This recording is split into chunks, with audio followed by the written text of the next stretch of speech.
Hi, Rick here, and I'm going to share with you what I scored at the flea market this weekend.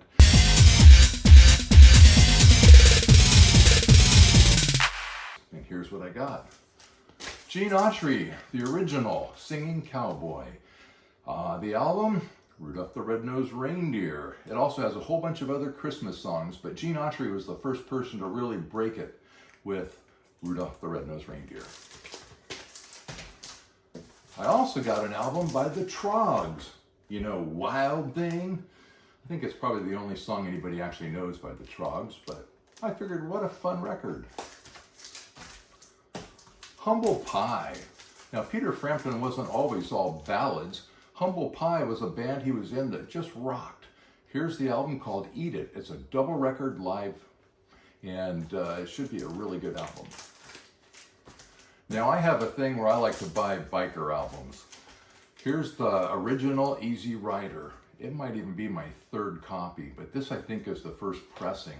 Anyhow, I buy these biker records no matter what's on them, but this one's actually really good. It includes Eric Clapton and Steppenwolf and Jimi Hendrix. How can you go wrong?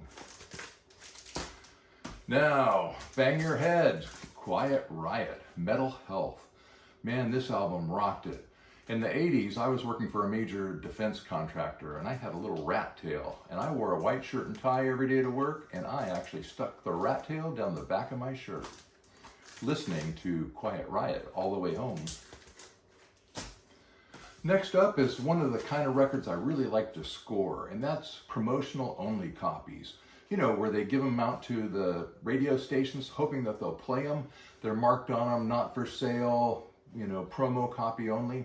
Well, this one is Jeff Beck and the Jan Hammer Group. The song that really was cool on this album was Freeway Jam. I'm very excited to put this one on the turntable.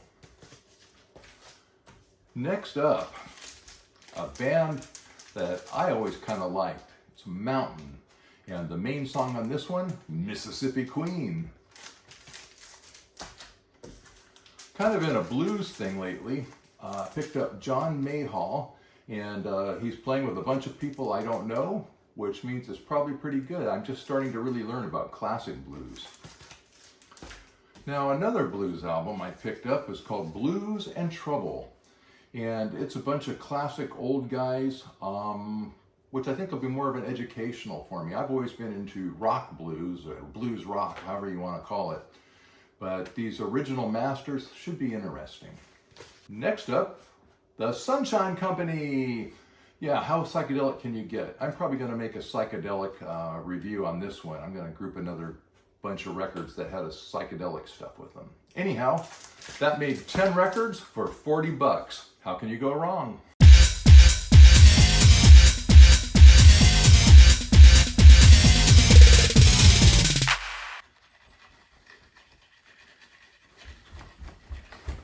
Whoa.